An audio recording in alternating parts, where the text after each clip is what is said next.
I am hooked. Binge watching The Mandalorian. Oh my God. Easy with that. Unbelievable. Take it easy. It's on Disney. Check it out for yourself. I actually think it's better than the Star Wars movies. Just great. Your children and your children's children will be subjugated. They will be asked, have you been a good little Nazi? Hail Fauci! Perhaps you remember your first edible. The recount to take us off the air tonight, that is our broadcast. The leading Japanese anime. Star Wars anime!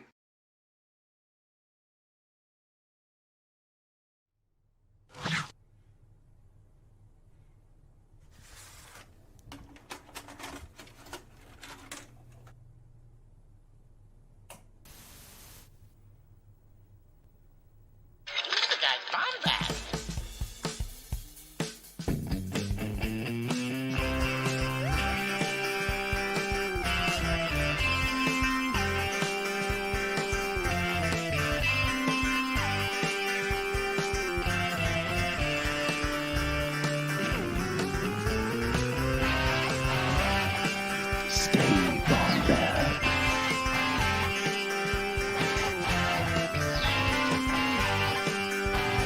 Welcome to the Bombadcast. Guys, gals, and non-binary pals, who we are. Another week, another adventure to go on together. Look at this, a new camera, new microphone. It's like we're getting ready for an event because we are. All right, we've got one of the other creators of this event in the studio right now. We didn't realize it was going to happen either. You know what I'm talking about? You ever heard of this? Oh my God, November 6th, 2021, beginning at 9 a.m. Eastern time. I'm trying to find my other arm. Oh, wow. The camera's really weird. Okay. Make-A-Wish charity event called Podathon. Pete and I are putting this thing on together. Okay. Making it work. We're hosting it on our pages. You got to stay tuned for this. It's going to be sick. We got a huge guest list of people that are going to be involved with this on November 6th, 2021. Tarkin's Top Shelf, Tatooine Sun, Star Wars Explained, Imperial Senate Podcast, Podcast of the Wills. We've got Blue Bantha Milk Co., Holo Chronicles, Pink Milk Podcast, Broaxium, Space Wolves, Beyond the Blasters Live, and Force Connect. My God, what a crew. What a crew. And that crew wouldn't be possible if it wasn't for so many of the wonderful people in our community, all the positive creators. And yes, I'm talking about my buddy Pete in here and Jerry and everyone that's probably in the chat hanging out right now. What's going on? So let's plug in some things. Every Tuesday on this page, you can watch Hyperfocus with Jerry Cable. Okay. Great show. He had Maggie Levitt on recently. Fantastic episode. The longest episode to date. I know Jerry is very proud of that. And then every Wednesday at 8 p.m. Central Standard Timing, weird. Central Standard Time, you've got the Bombadcast, own Bombad Gaming right here. It's me, Scotty Jarrow, running the show. And then every Thursday as well, you've got the Bombadcast. This is what you're watching right now. I'm so happy you're here. And yes, we've got a new shirt out. Okay. Mine should be coming in very soon. The Stay Bombad Icy logo shirt. So happy that we're doing this. So happy everyone's here. Let me bring in my co-host, Jerry. The timing was impeccable on that. Yeah. Oh, I got to run over here and grab. I made a quick list that Scotty asked me to make and stuff, and I was printing it out so I didn't have to look at my phone. And so here you go. Listen, with Bombadcast, you don't need a behind the scenes special because you get the behind the scenes in the middle of the show. Constantly. That's what you get. Constantly. And one thing too is we also got a special guest host that was not really involved with this. What? Until today. I know, until today, and he is actually one of my favorite people. I talk to him more than I talk to my own family. And that is the wonderful Pete Fletcher with Around the Galaxy. Look at this dude right here. What is going on, Bombad fam? It's been a minute since Pete's been on our show, right? It's been a while, I think, right? I can't remember the last time I've been here, but I was on with Jerry not too long ago doing the Palpatine interview, which was just one of those things. Was that the last time? I think it was, man. And I'm surprised you're letting me back on after that. That was a little bit bizarre. Hey, but man. Hey. Hey. I think we need to get that on here. And I would show of hands. Have you seen the Palpatine interview? What do you think of it? I'm just saying. Should we have Palpatine back on? He's a very controversial figure. I don't really know. I don't really know if we should have him back on or not. I think he's been canceled. He's got a lot. He's got a lot that he's done. Look at Nick with the jokes. He says, "What's Saudi sipping on? Is it Papa John's garlic butter?" No, my friend.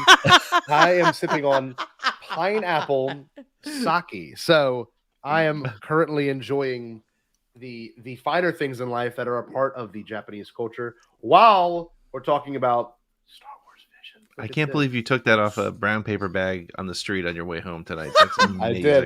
And I stole it off a homeless man. It was awesome. Oh my goodness. That being said, gentlemen, oh man, yesterday we were gifted some amazing things, and I mean that when I say that, like seriously. That episodes, those 9 episodes were phenomenal. Only because we kind of got it all at once. Look at Pete's shirt. I'll get my shirt on in a second. I have it. I have my podcast with the little shirt. Oh, maybe. I don't know if we're ready for that. Ooh, oh man. So yeah, I agree, William. Visions was pretty incredible, right? And we're all here because I said something in our friend group chat, or our anti-network group chat, which is not really, anti-network. It's not really a network, but we talk more than most people talk. So it's anti-net. It's anti-network.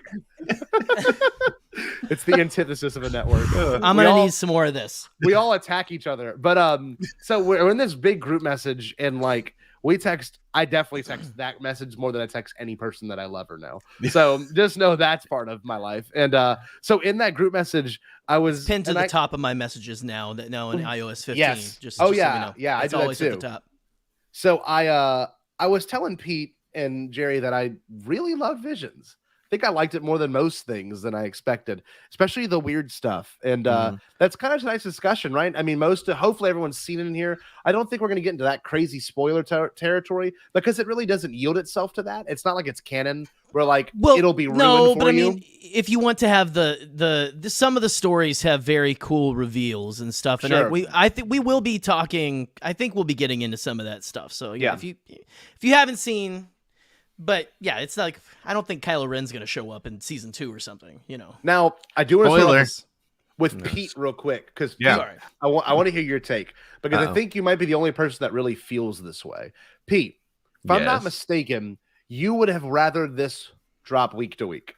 Yes, I would have. Absolutely. I because I feel like, and maybe my compromise on that is to give us 2 a week because there's so much to. I actually felt so.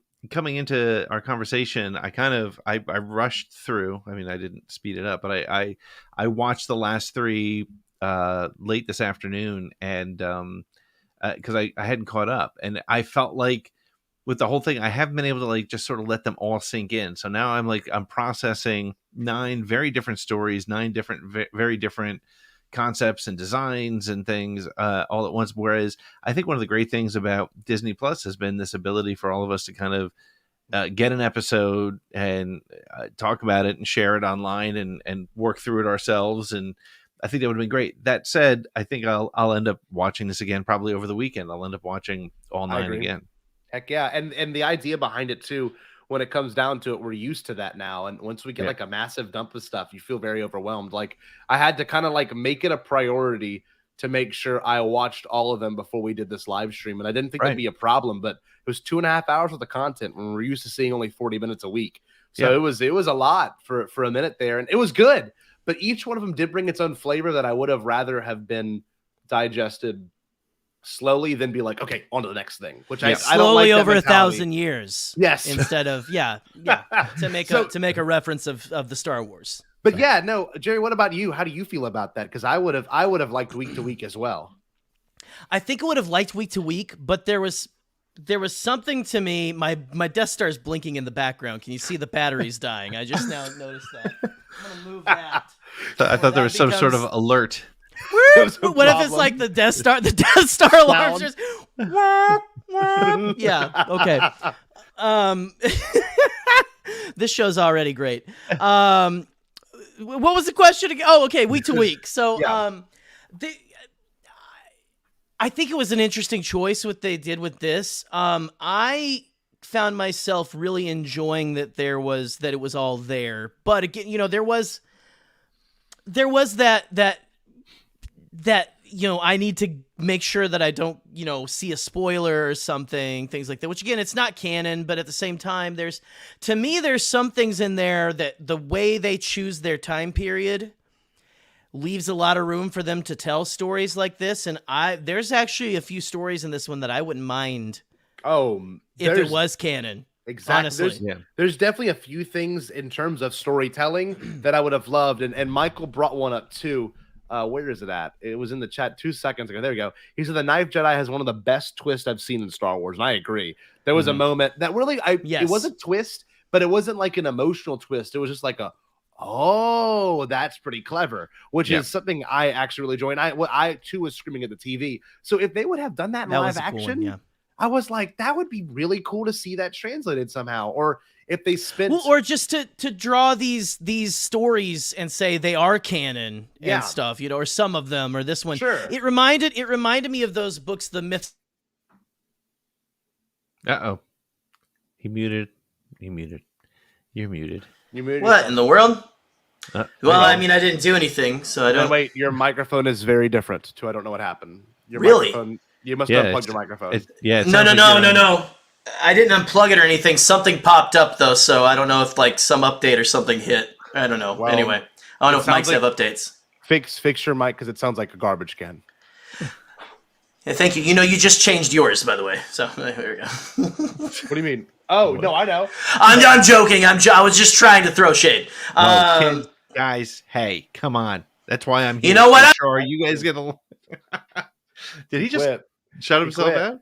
He quit on us. I was trying to burn my incense because he was starting to stress me out. Well, I'll tell you what. I mean, this is now. I guess would be a good time to announce that is Bombadcast with Scotty and Pete every Thursday. Every Thursday at 8 p.m. Central Standard Time. No. I would not. I couldn't do that. So yeah, let's get back to Visions. I'm so sorry. I just am so impressed with the fact that the response to the show has been primarily pretty good, even from both sides of the fandom and most people that have probably watched it, which is shocking now. Like it really is. That like kind of freaks me out when people all agree. Like everyone loves the Mandalorian, but for certain reasons, because they did Luke right, or because the Mandalorian's badass and it shits in the sequel trilogy, which is not the case. Right. But this show in particular was not bound by canon, which was so refreshing because Pete, you're a storyteller and you love the idea of like being able to write in your own story. Yeah. And it was nice to not have to be restrained to the canon aspect of Star Wars, which we've all unfortunately been pre-programmed to feel that way. Yeah, no, I think, and one of the things I thought that was one of the great things about this was, and I think my first tweet about it yesterday was, it took me like 5 minutes to just push myself out of that mindset of, okay, so when does this take place? Where is this? What planet? Do I know who these people are?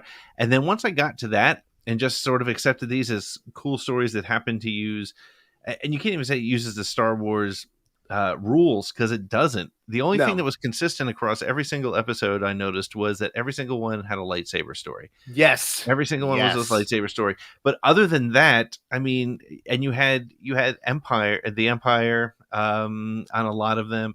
But again, that was sort of like you were playing in the Star Wars sandbox, but everything else was kind of up for grabs, which was really kind of a fun way to watch it.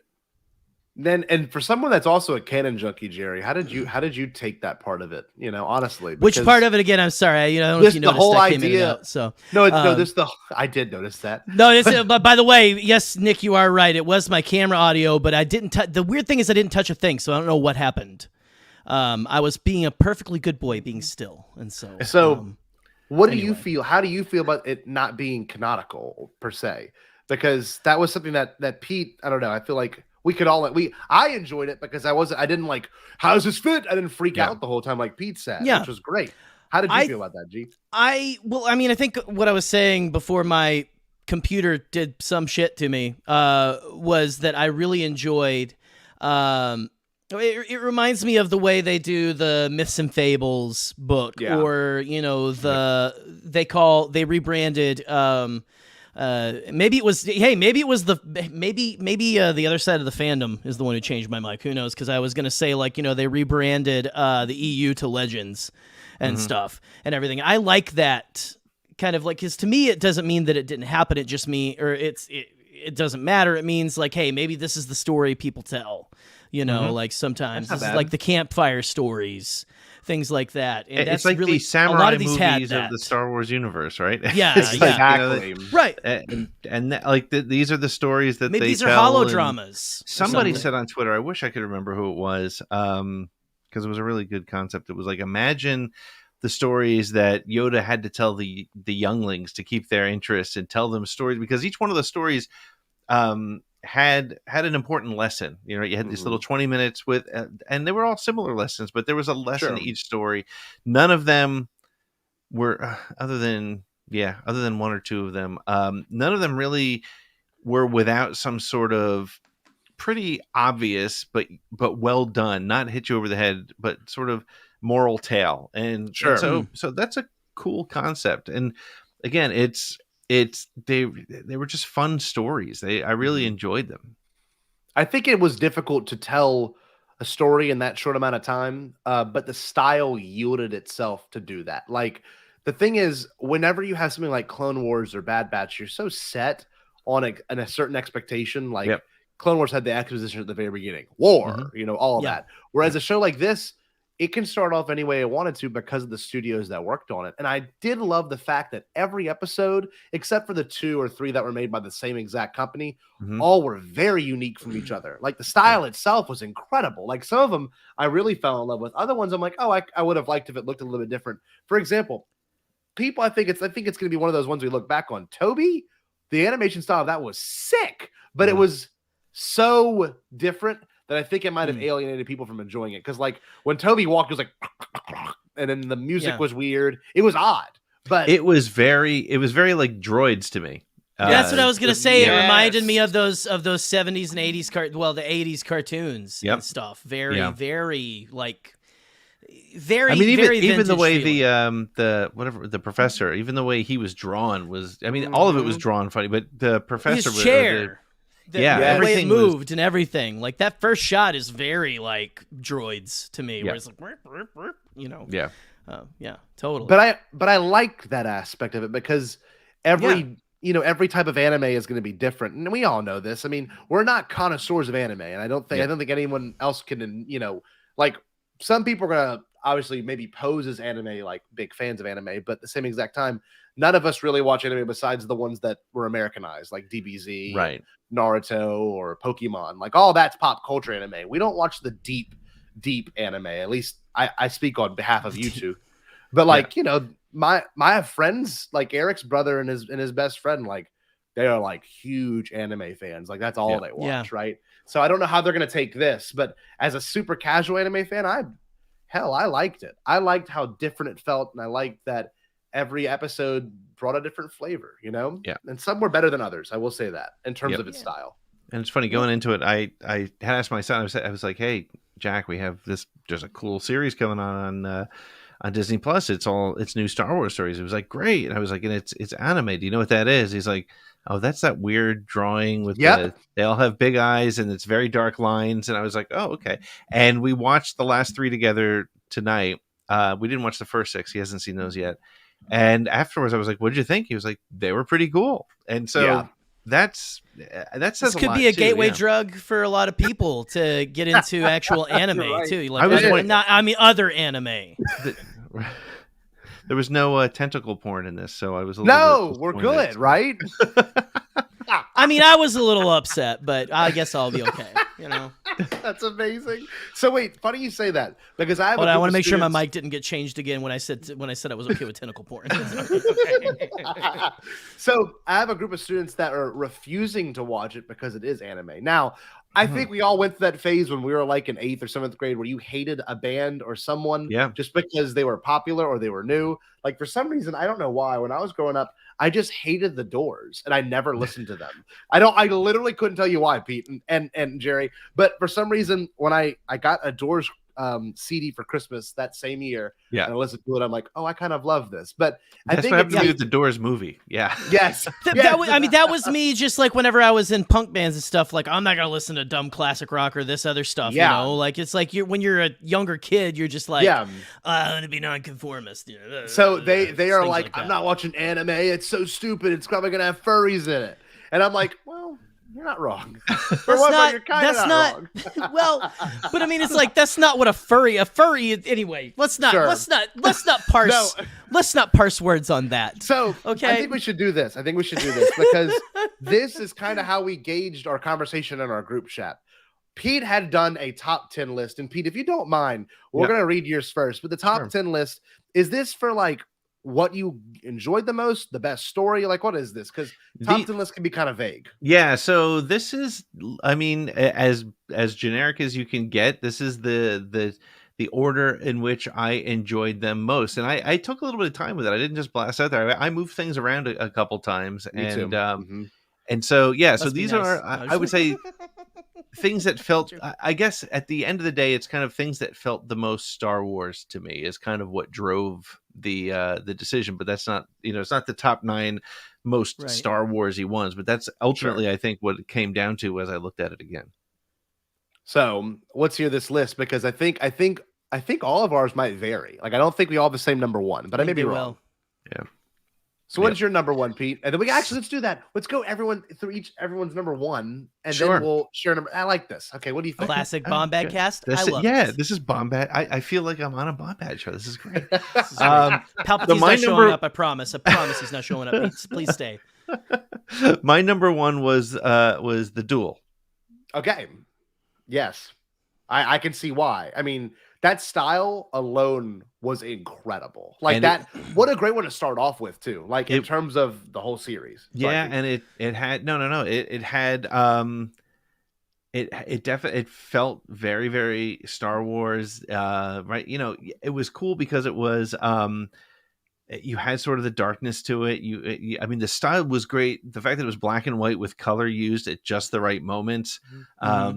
For the important pieces of it, and just the fact that it was all centered around a duel with a great bad guy and or in this case bad woman, and which was bad awesome. A Sith, right, a Sith, right, and to me it just felt very Star Wars. The music to it was fantastic. It was a good entry, and it was they couldn't. It was funny as I was thinking about this list, I was also thinking about how they chose the order to do which episodes, and to me this is that perfect one, because I think even if, and I think the reason I liked it too is I'm not a huge anime fan, so to me this felt more like animation versus anime, and I'm sure I would get beat up for that because I'm sure there's a particular style that's related to that a lot of people like, but to me it was the most most approachable type of style to me as well.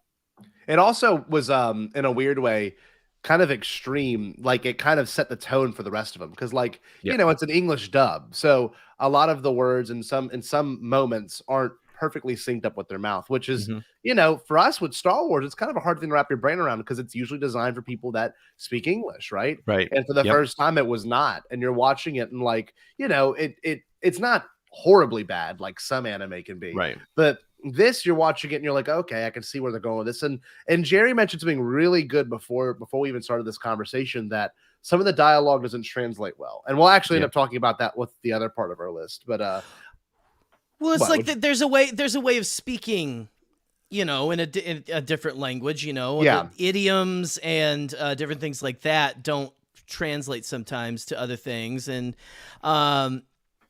the repetition in some scenes and the way that people are describing their actions and stuff, even, I think it is different between English and that. And I mean, from what I've heard, English is one of the freaking worst languages to ever learn, because it's so effing complicated. So, but Jerry, to me, it's so easy. It's almost like you were raised with it. Wasn't it? But I know it so well. Okay, anyway. So that the dual one really was the one where I was like in the Easter eggs in it, right? With the Star Wars poster in the background. Did you notice that, Pete? There is a I didn't notice that until I watched Star Wars Explains thing. Eric, the Easter Eric eggs. Watched it. Eric noticed that we were watching it together. And so, Eric would notice that, because yes, Eric is a boss. Okay, he is a boss. Eric is a boss.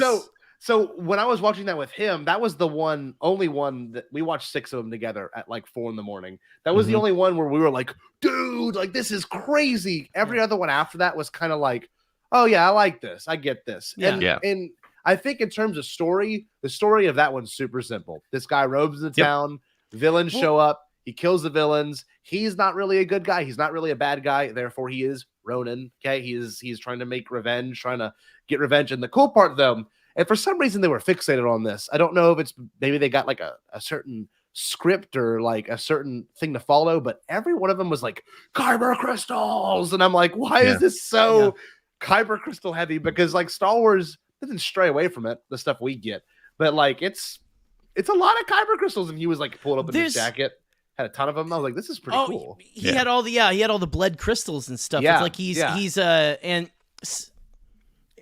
I don't want to take away from the rest of your point or anything, Scotty, but no. I'll actually say the Duel was my number one. Okay. Duel was my number one, and it really again, like all of you, like what you're all saying, it was one of the best ones to start out with. The way they made it look like there was even like the little film grain and stuff on it that made it look like an old samurai film and everything. Like here, like Star Wars Thrifting says, we've got the book coming out and everything. Like after that, I was immediately like, I need to pre-order the book, and I'm going to. Yeah. And I mean, like it's not coming out until the 12th, I think, and I've got like I gotta wait for those Audible credits to re-up. But I cannot wait for it because something I noticed from Alex, in his video on Star Wars Explained, said that I was thinking it took place in like the Mandalorian timeline. Oh, okay. But I didn't notice that there's a lot of First Order troopers. Yeah, the how design so went weird for that one. Yep. Mm-hmm. I mean, well, he said like it's got first. It was a combination of both. So this is like after the sequel trilogy, even. It's weird. So this is one that I think you could make canon the most. Oh, interesting. This one. Okay. Because I like yeah. the whole and also I didn't know how I would feel about the lightsaber in a sheath. Okay. Mm-hmm. I liked the way they did that because that was the most that was my favorite use of it. Was that one, which is the first one you see. But the way that, and again, so if I'll go ahead and talk about the ending and stuff, the way he tricks her to, hop into, so good. I loved everything about, like, every little nuanced thing about it was just so well detailed. But the way she like moves the log so she can see clearly, that was cool. Jump through. That was very cool. That was very clever, and then jumps in. But the way that that you don't know until the end that sheath also has a blade in it. Yes. I loved those and I know people are like, the umbrella, whatever, how many different types of lightsabers or laser swords to piss people off if I can. Are we going to get? And I kind of liked, because hers was like an attachment that like, I liked what they did with lightsabers in most of these things. Yeah. I think and they did I some like very the whistling interesting birds things. from the droid. Yeah, the whistling birds are really cool. It reminded me a little bit of Iron Man 1, honestly, where like, they're holding the people hostage and very, very cool. I was going to say there was some part of this that really just I think everything about the Duel just absolutely was 100% Star Wars to me. It was 100% just which it went back to that inspiration for George. And it was palpable. Some of that inspiration. It was, you could take it in with no problem. There wasn't anything that really questioned besides the troopers and the things that we normally question as Star Wars fans. There was nothing that was like, I don't like that because it all stuck with the things that we know and understand. And it's funny because the Duel was my 4. I didn't think y'all would put it at number 1. Number 4 for me. Yeah, my number 1 was something I thought in terms of storytelling, and I'm agreeing with Michael here. Was the Ninth Jedi. I mean, my God, it was just like it cut like a really well-made anime. And I don't watch animes often, but it cut like a serious one, like a Studio Ghibli one, where like the stakes are kind of high and like a lot of things are going on. And then there's like a couple of mysteries behind it. And like, they're summoned by this droid and this really cool, creepy guy that only has lightsabers and no one else has lightsabers anymore. I'm like, that's a really cool idea that I would love to see in a canon story, because I mean, you never know. Maybe the last lightsaber people did die when they can't make them anymore. There's nothing to understand how to make them. And they had to go to one place, and the really amazing twist that Michael said. And whenever, they all get their lightsaber and they raise it up and there's only one Jedi there. You're like, what? This is going to be nuts. So I love that. I think the thing that I loved that. about that episode, that for me was, where did I have that on my ranking? Doesn't matter. The thing that I loved about that was the planet. I loved the unique machinery that pulled the kyber crystals. But the thing that I loved the most, because it felt really Star Wars to me, was the little helmet she wore when she was on the speeder, when she went over and spoke to the droids to try to get that And one they were drinking for the transport. There was like that. It was very amazing. Star Wars in that it put you in a universe that looks like it's so unfamiliar but incredibly familiar at the same time. In the shop, even the shop felt to me like things we saw in Jedi Fallen Order, and it just it was very. It was all super familiar. It was the one of all of them that felt like it was pulled the most directly from Star Wars. Yeah. Right. I agree. Yeah. Well, I mean, you talk about the landscape, Peter, the planet. Like the landscape was, I mean, it was very like terrestrial things, but the way they used the snow, you had the meteorite pocked landscape with like little like crater puddles. Like, water in the craters and everything like that. Then they go into the forest. They had the frozen lake. There was a lot of it that was just things that we'd seen before, and very terrestrial, but very like unique, and making it it made it a very interesting looking location and everything. And I didn't really pick up on this, but apparently it takes place really far in the future.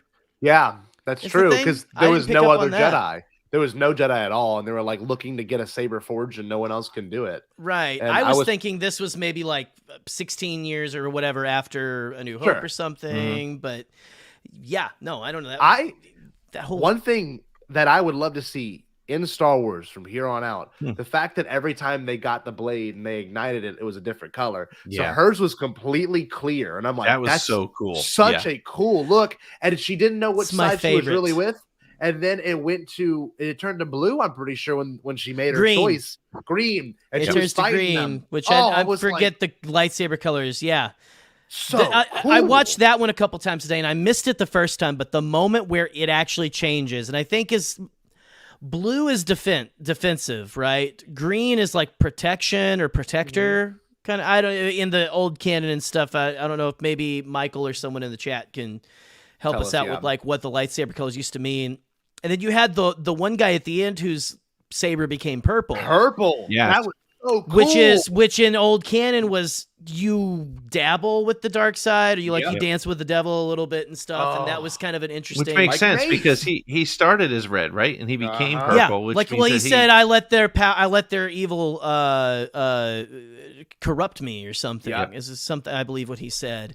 But I also, Scott, what I was gonna say. I think if I had to choose a lightsaber color, I think it would be the void saber or whatever. I came with today, like just where it's just like you got no color or whatever, but it still had like there was a cool tint to it. I just I was like, I loved that so much, and I'm calling it the void saber because it's just like that sounds fucking freaking badass. Excuse me, my apologies. Mike, all remaining system says blue was guardians, green was consulars and diplomats. Oops, more or less. Sorry, that was me.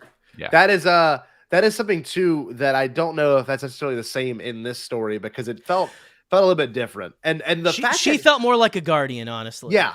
The fact that dude was in the droid the whole time, loved it. And I look, this is one thing I've always wanted to see in Star Wars, and I've talked to Chris Ryans about this before privately. I said, the thing I want to see in Star Wars more often is tall droids, because if you're going to build it, make it intimidating. And you don't see that visually in Star Wars. Like a really tall droid. Right. That droid was like 12 feet tall, really broad. They were all kind of intimidated. They didn't know what to do about it. They thought he was, something else, and then it was a little scary, very intimidating. There were two things about the guy who popped out. What's his name? Duros or something like that? Goros or something? Yeah, I can't remember. There are two things about him that I loved. Number one was he looked like a bad guy, which was cool. Yes. The red eyes, yes. And number two, it looked very much like the Fulcrum logo on his back. Interesting. I noticed that it had the thing and then the little dots. It was. Wow. Yeah. So I wondered. Oh, Juro. Thank you, Lauren. That's awesome. Juro, the yes. Margrave. Yep. So it was. But it was just great and that was why I think that episode worked so well. And somebody in the chat said it was the most complete story, and it really was, because when he walked in, I want the rest of it. All of us were like, "Yeah, he's obviously walking into a trap." And then you started, "Oh, well, maybe it's not a trap. Okay, maybe that's the way." And I think part of that is not being familiar with the way anime stories are told. So I was like, "Oh, okay, so they're telegraphing it." And I was like, "Oh, okay, well maybe they're not." And then just all the twists, it had a ton of different twists in it, which I thought just made the whole thing work really good. And by the way, we forgot, how cool were the Jedi Hunters in that episode? Oh man, I want like Black Series slightly figures of different those masks guys. and stuff. Yes. And that was another thing. See, that was another thing. Very insectoid, very it was almost arachnid. Yeah. The way that their eyes were. That's one of the things that made me look at it like pure Star Wars, because so often you make your bad guys, they all look the same. And Knights of Ren, as useless as they were in The Rise of Skywalker, they all had their own look. And I think that's one of those things you do see in Star Wars occasionally. You can see two different aliens, but they're different enough. They make that effort to go that extra bit. And that's what I thought was great about it. Because I remember consciously looking at it like, oh, okay, they are, he's got 6 eyes and this one's got 4 or something like that. And I noticed that they were different. Or is it just a helmet or like that? Right, I love that whole conceit of that's a great Star Wars thing too. You don't know, were they droids, were they people, were they aliens, were they helmets, were they 100%. Love it so much. Brian from Pink Milk was on ATG Cast, so we will plug, go check that out. But remember, he talks a lot about helmets and Star Wars and stuff, and I love that kind of like, you never know what's underneath. That's a really cool I love that concept of all of that. I loved the little droid. Oh my god. With her as well. 4 9s? Yes. I think 4 9s? Yes. That I want more of those. Like that. This is so much of this. Like the speeder chase through the forest and everything. It was my favorite way they for that reason. Now I did think that this one was connected for a little bit. For a hot second, I thought this was a prequel to the duel, because I thought. Yeah, his name is Rodin. Rodin. Okay. It's Rodin. I looked because I had to. I watched these a couple of times today. I had the day off before I went and got my kiddo. I watched them a couple of times, and I paused on the cast lists to get some names. Mm-hmm. And it's Rodin. I thought she said Ronin, and me too. I was then like, he had an Indiana Jones death, and I was like, I don't know really what's going on. He died like a Nazi in Indiana Jones, which was really awesome. Man. I want to see more of that, because I was a little confused at the end just by the giant ship that it looked almost like a Republic cruiser that was from the Clone Wars. It was it was almost like a cruise liner version of that. If that you know what I mean? Like it was a little but a lot of these ended with like, we will go and we will find someone, or we will do this. Yeah. So that's something we can get into at the end, but this is one of them where I was like, I want to see the next episode of this. Sure. Like I want to see them pursuing whoever has the father, these new Sith that they defeated, which how cool was it when they sliced the little he's like a dark Yoda with like a flesh stash. Yeah. He's got a little bit of fleshel hair, as we like to call it on here. A flesh stash. Flesh stash. That sounds like something you can get online at a very seedy website. Anyway, the way he he's the first where he the Margrave strikes him, and he does the whole samurai thing where the top half of the body starts to slide. So cool. So much. They did not shy away from some of the gruesome aspects of anime either. They kind of kept it in there, which was nice. And that one was the most. They didn't restrain from it. The one in particular, the duel that I dug a lot was the lightsaber to the chest part. I was like, what? I was like, that was badass. But very Kylo Ren. But to get back and kind of round up the Ninth Jedi, it had a really good father-daughter story, right? I mean, you and Jerry, you were saying that earlier too, how much you enjoyed that. Yeah. It was great. So a lot of this is a good place as any to say this. A lot of these made me tear up. Sure. A lot of these, there was a lot of moments in these, a lot of father-daughter moments Yeah. more than I was expecting. 3 of them. And Insane. that really, like, there was this one, La Pinocho had a big father-daughter, like Yeah, even like that a was good. found family kind of aspect to it. But there was a lot of moments where you had fathers talking to daughters. Yeah. And I'm a sucker for that because again, I'm raising a young girl, and you want to just to see healthy relationships of that, because I feel like you don't get to, like, mostly people like to focus on, oh well, sometimes dads are terrible to their girls, like just to see, like, that's what we get a lot in pop culture, I feel like. But to see a lot of like healthy father-daughter relationships, a lot of in Ninth Jedi particularly, to see the father send her away, like trust her. Yeah, when he was like, I take this. Almost I'm proud very of you, Bail I love you. Organa. I was like, whoa. Yeah, like, The way, yeah. honestly, the way she says, "You're acting really funny. You're acting like this is the last time I'll see you." see you. Yeah. That's when I first started to cry. Yeah, I get that. It's brutal. It's a lot. I mean, again, like I don't show it, I think, as much maybe on camera here and everything, but I am I'm a baby sometimes. Not a baby, but I will cry at this, like if you hit me right in the feels with a family moment or something, or something that just really hits home. Oh my gosh. And that's one thing I was going to say, that I think that anime, what I really thought of with this, what anime really does well is it makes you feel loss. It makes you feel the loss of a character.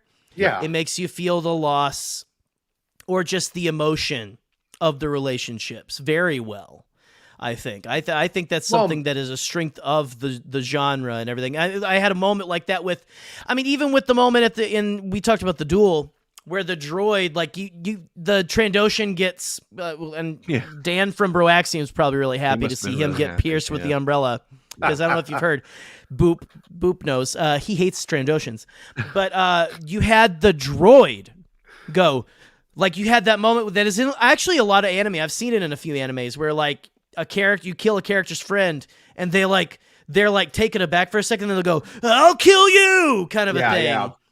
That moment, they didn't make me cry, but it was very, like, that's something visceral. I feel like is a strength in anime. It's very visceral, very like, these deaths matter. And just since I brought the duel up again, I just want to go ahead and shout out my boy, the Doug in the in the probe droid with the swords, because he's just listed as Doug, so I'm calling him Doug the Doug. Just saying, I loved him to pieces. So go ahead. And he is in pieces now, apparently. What's your number 2? Well, my number 2 was the Ninth Jedi, so I'll go to my number 3. Should I go to my number 3? Yeah. So my number 3, brace yourselves, is the Elder.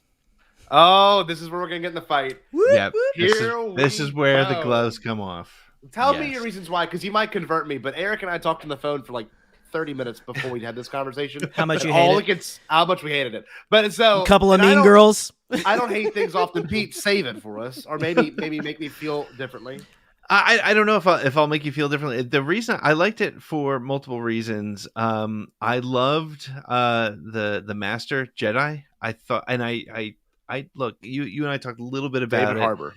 Yeah, David Harbour was great. And I love that he was so monotone and nonchalant. And I thought that was a different way to show a Jedi, and I loved that. I got major young Anakin feels from what's the name? Who's the guy who did the voice for him? Can't remember. Doesn't matter to me right at the second. But the guy who did the voice, he was really. I liked that. So I love the Jedi, the Padawan Master relationship, and I thought it was a really cool, different way to portray a master. Very one note, very level, sort of like taking the Jedi.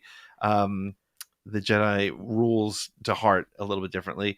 I loved the little Sith dude that they fought. I thought he was liked him. That was an interesting character. Oh, man. And I also loved, and again, it was, to me, it didn't feel Star Wars, but it felt very Spielbergian, if you will, when the Padawan built the relationship with the kids, just with the winks that was and cool. that sort of thing. I thought that love that. Yeah. That showed a real connection. And then finally, it had my favorite death. I love the way he had the lightsaber off and just held the handle in front of his chest and turned it on. Yeah, I thought that was great. But I think it felt very for the same reason I love the Ninth Jedi is it had a very Star Wars feel to me. I felt like I was in a Star Wars world, and I liked their ship. I liked the Sith ship that was parked. It had a lot of pure Star Wars to me. And I know you didn't love the dialogue, but I felt like that was actually one of the cool things about it because it was Weird. It was bad Star Wars dialogue, but it worked. I felt like it was very mundane, but in a good way. Like I liked how mundane it was. Well, I'll tell you this much. I like Tarantino mundane because it develops the character. Whereas this was like mundane, like, Master, you have been in the Outer Rim for 3 years. I have found a one. And being in the Outer Rim, you must have been to plenty of planets. I have been to plenty of planets. The planets were really cool. Can you name all of them? I cannot name all of them, Padawan. I'm like, this is driving me insane. I'm sitting there like, what's happening right now? See, but like, isn't that like, funny? Because to me, I normally hate anime dialogue. We talked a little bit about that as well. Yeah. But I don't know why. I thought it really worked in this situation. I think it was sort of an impression that I have of the way perhaps Jedi, my impression of it's sort of a Qui-Gon-y kind of thing. And so, yeah, it worked for me. But to me, Qui-Gon speaks kind of prophetically. Every time he says something, it's kind of like... Is this about Scotty? It's not. It's exposition, you let me rube. explain. If you watch every other episode, the exposition is done. Yeah, there's one episode where it's even worse. Don't yell, Jerry. So I'm not the yelling. exposition I'm just... in this one, it's terrible. And I'm sitting here thinking, like, why am I hating this so much? And I don't hate Star Wars. I normally don't get upset about it. But I'm sitting here, I'm like, if people could for some reason hate the Phantom Menace or Attack of the Clones Revenge because of its dialogue, then they can't enjoy this. I just refuse to believe that someone can hate those movies for dialogue and then try to say that they like this one. Because I'm watching the whole time and I'm like, this is just so... It's like word vomit. It's like every word these people are saying is just to get a point across, but not in the way the clever things it did. Like Pete said, the winking was badass. I'm like, that's kind of cool. I like that. The every word the elder said was really sick too. Yep. But every time, we had a moment between these two characters, it was like, I want to go to the mountain. You should not go to the mountain because you're not trained in case he's up there and he has his lightsabers. But look, Master, I'm more of a mountain guy. You're more of a ship guy. I'm like, what is happening? I'm like, this is insane. I'm more of a ship guy. I've known Pete for 2 years now, and I've never been, Pete, I like your podcast because it does this. He's like, Scotty, your podcast also does this. Pete, I don't know. Let's look at the receipts real quick. But so I will tell you. But here's the thing, though, and I nuts. I don't think I like the dialogue in any of them, to be honest with you. And I just think it's a style of anime as a translation. As a way to tell stories.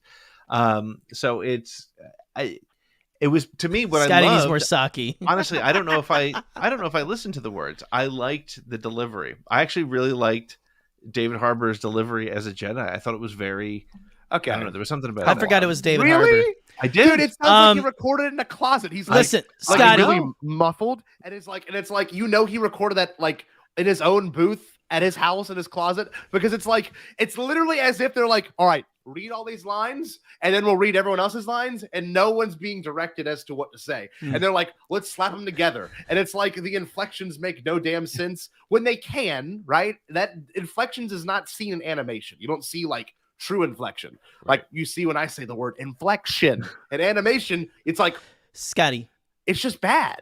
It just wasn't good. Can I make you feel better real quick? I think this will make you feel better. Expository dialogue.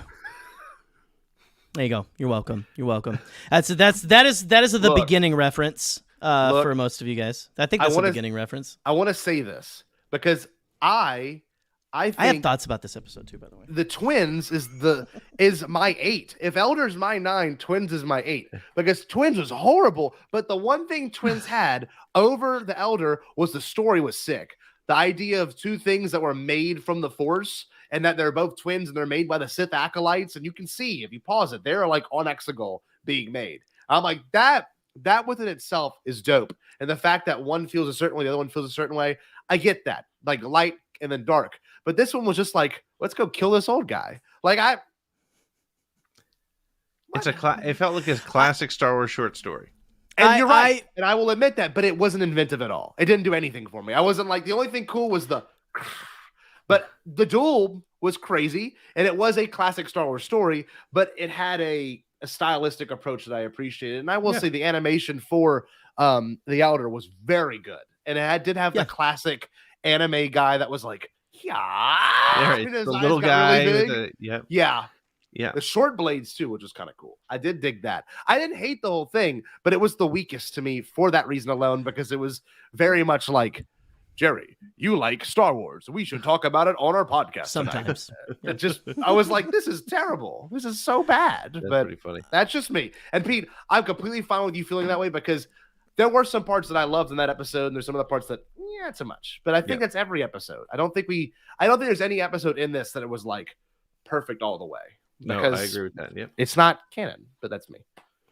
So, Elder is my number 4. Okay. Honestly. So what's number 3? Unless you want to add to Elder, I think I've already. Well, I want to say something because I do have thoughts on Elder.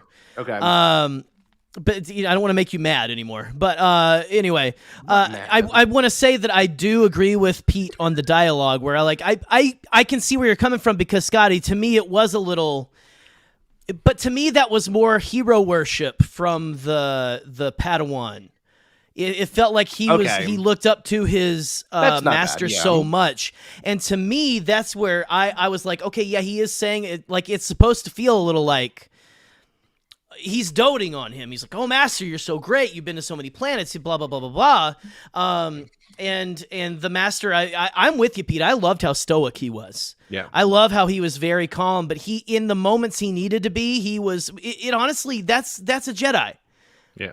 It's a different way of seeing a Jedi, but that is a Jedi of, I'm going to be calm. He had a really good poker face. We'll just, we can say that. Yeah, no, I thought that was great. I have a theory.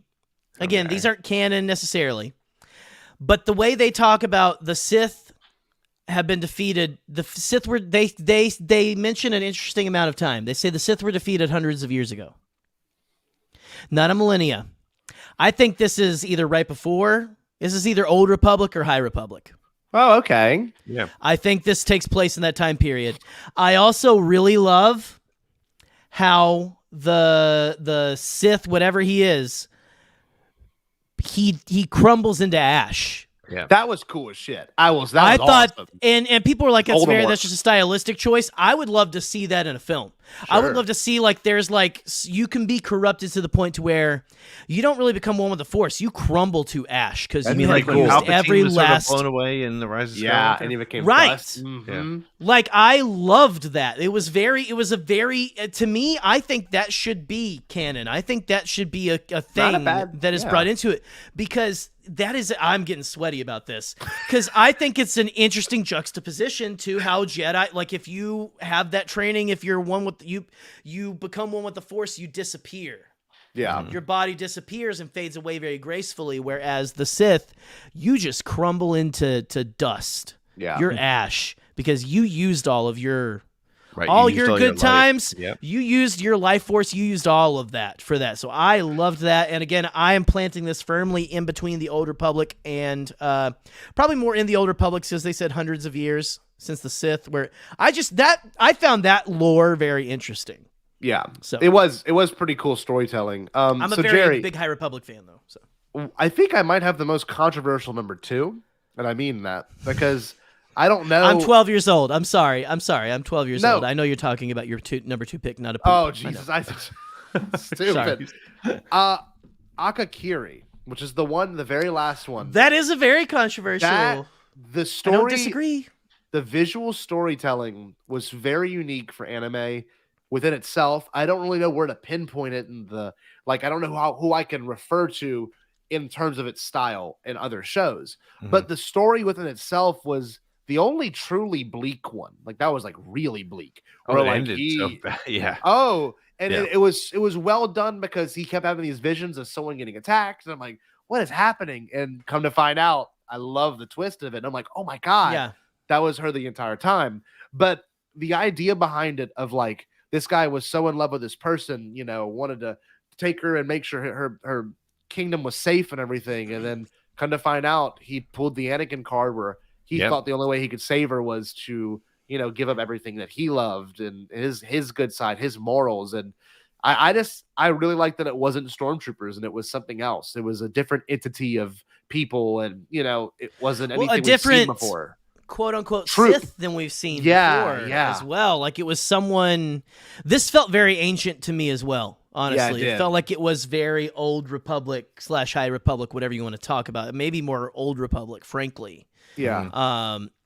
But I continue though. Gush Well, more. That was the one, and I mean this when I say this. This is where I think this is going to make a lot of people frustrated.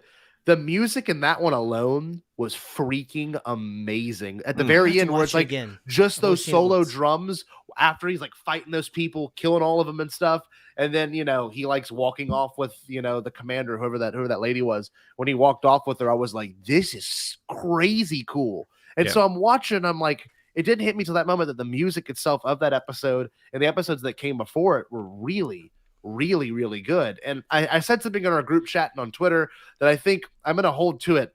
The music was so inventive that it like my ear like went to it when it happened. Now, it wasn't the entire time. There wasn't strings the entire time. There wasn't certain noises the entire time. But when the musical notes did happen, the motifs or whatever you would call it, I was like, oh, that's Star Wars. That's new. But it didn't feel like straight up symphonic music like Kevin Kiner. So I made a claim, and it might be bold, that I like this more than Kevin Kiner's music. And it's frankly true because I felt like, man, the music means something here. Whereas in Kevin Kiner's stuff, it's like an accompaniment to the story. Whereas the music shows up. See, I'm just being honest. Just being honest. Well, is it just for Akakiri? No, it's for dude. Or is the Village Bride? The Duel. Ghoul. The Village Bride. I forgot Village Bride. Sick. Well, was this all the same composer? Or do we have multiple That's what I don't know. composers? That's what I don't know. Because I mean, they all should score a Star Wars, but honestly, I think the Kiner brothers. I think Kevin and they go by Kiner brothers. I don't know if it's him and someone else now.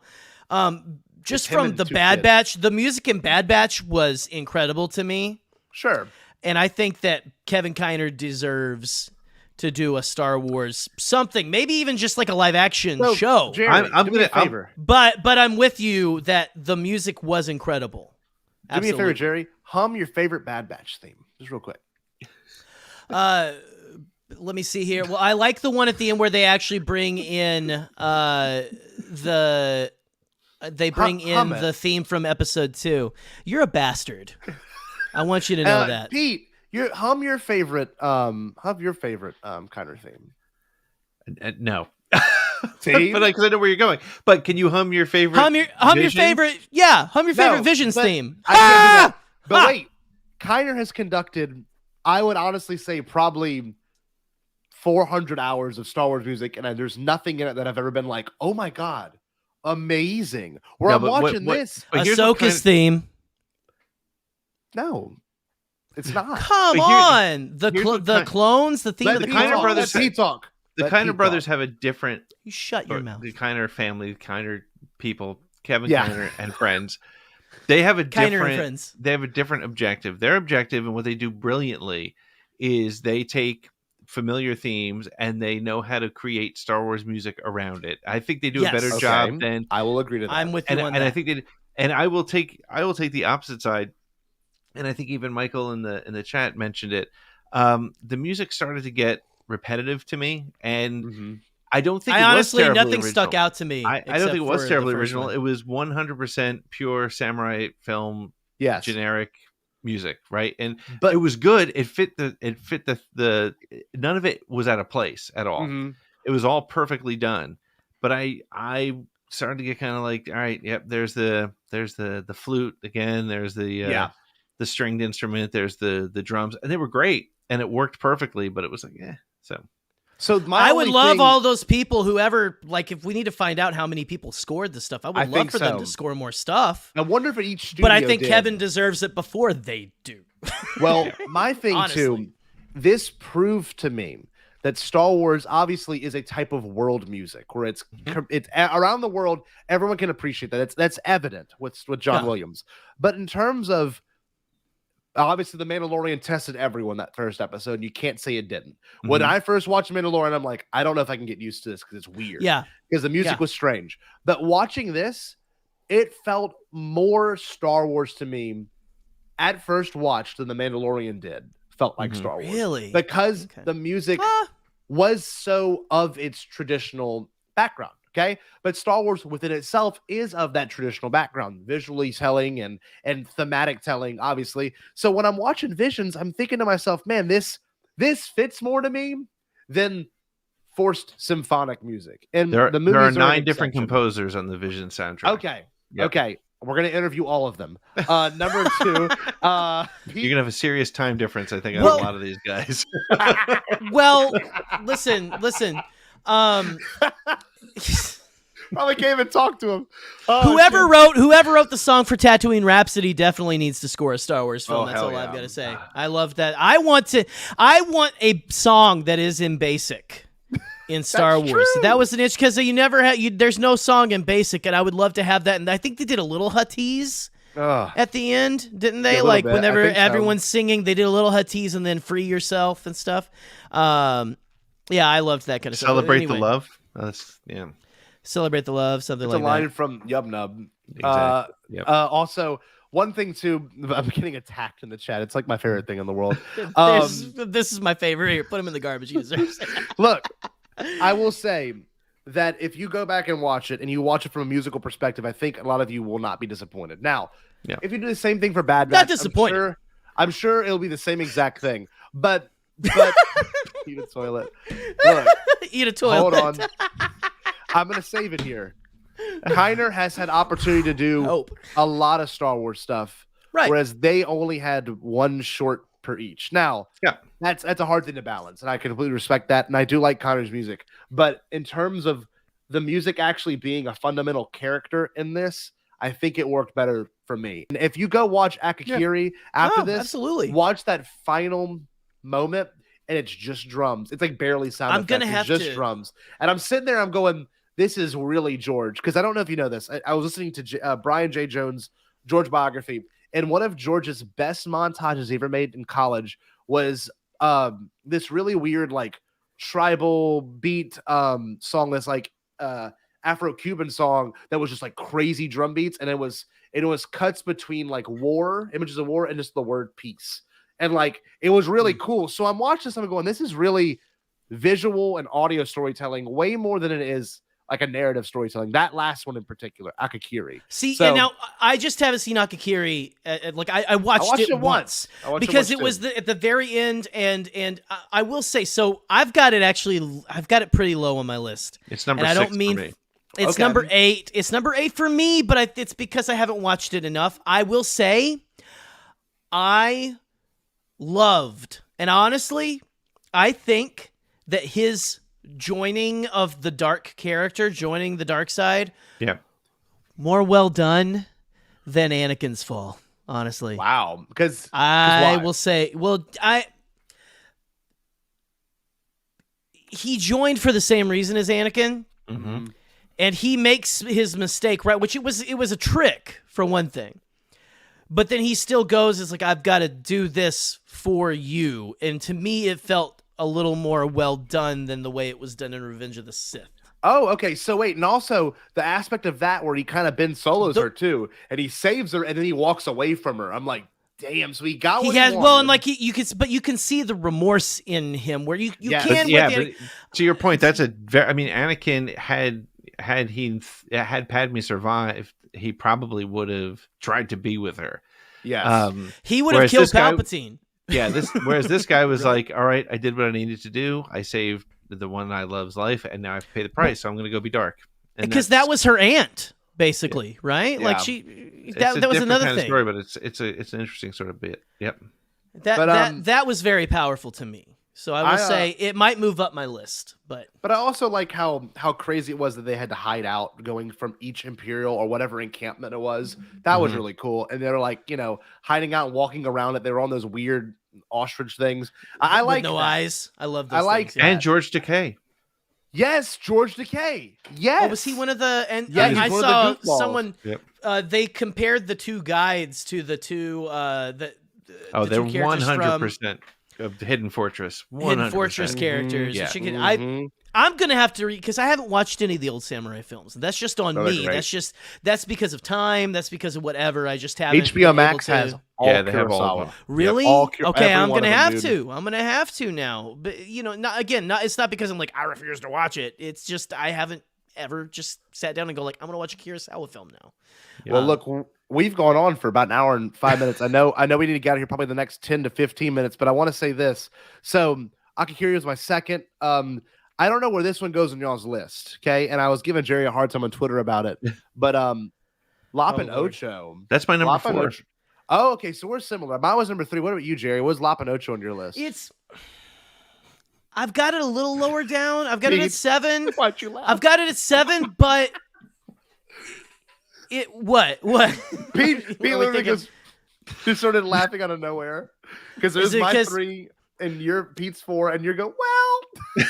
Well, no, I loved it because for one thing, it gave me a lot of solo vibes. I got a lot of vibe. Yep. Like I got a lot of solo vibes from this one. I Corellia loved Field, it. there was, yep.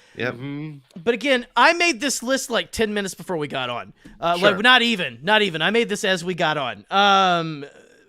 So it's probably going to move up, but there were some that I wanted to put ahead of that just because I think I got a little more enjoyment out of it. But I love the whole story of Lop being someone that they like. She was an orphan, and that family took her in, and everything. It's just I love that whole thing about it. I love the whole dynamic with the father and the 2 daughters. And again, like I said, like Pete, I don't know if you put this on Twitter because you saw this episode and then went to Twitter, but you said you want more of the what are those troopers from Solo? Patrol troopers. I had actually put that up before I watched the episode. See, and I was going to go in there and go, you should watch Lop and Ocho, but I didn't want to say anything yet because I wanted you to find it. But I thought that was great. Loved seeing those. And also, what was it? At the end where they're fighting in the hangar, I think there are there are the security droids like K2SO, and then also the droids from Rebels. There's the both. Dark Trooper there's droids. both. The training droids. There's both. Yeah. What do you want to add? It's very quick.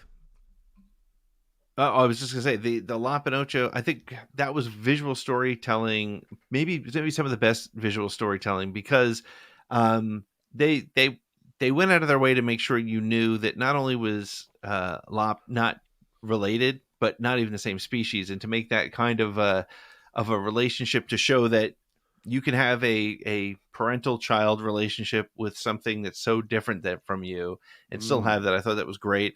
You got a lot out of I got a lot out of the beginning where she was young and they adopted each other, and she was that was cool. That was cool. And the lightsaber was excellent. The way they told the story I thought was great.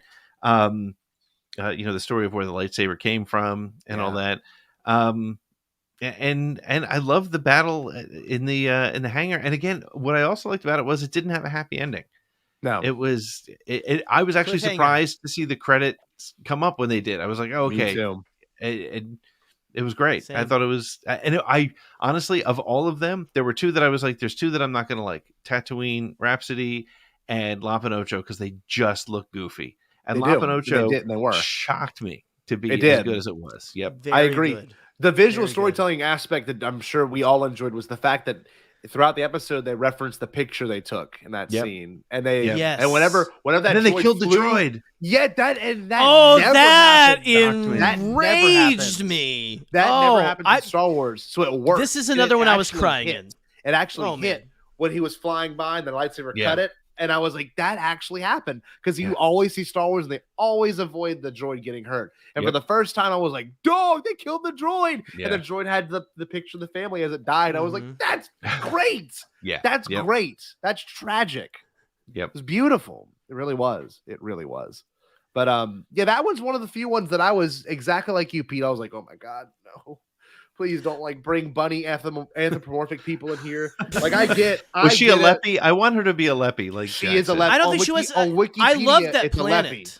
Okay. On Wikipedia, it's a Leppy. Now that's unofficial, but that'd be sick if it was. Now Jackson might be able to pop in here in a second, let us know. But I can tell you this much: that was the one that kind of let's see, Avoid the Droid is my favorite. Stupid. So Jackson's it is a Leppy. Good. I mean, it might actually be a Leppy, which would be sick. Different kinds of Leppy. But I watched that one with the with my expectations being very low, and I was very much. Did you notice? Because it got political notice that too. her? It got yeah. very political. It's like my family, you're not doing this correctly. Blah blah blah. Our clan needs to do this. I'm like, it's kind of Phantom Menace-y, They're like using. There was a lot of politics. Yeah, one very subtle thing that I picked up on. I was like, wonder if anybody else picked up on this when he was going through his spiel about why he needs to keep the Empire out. He also called them the Republic in the same breath. I remember that. So.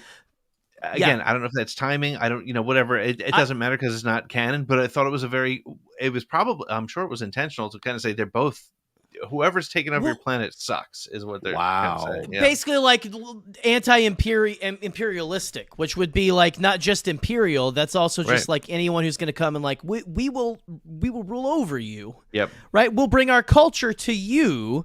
Yeah. And modernize and all that kind of stuff. And it's like no. We have a great culture. It's fine.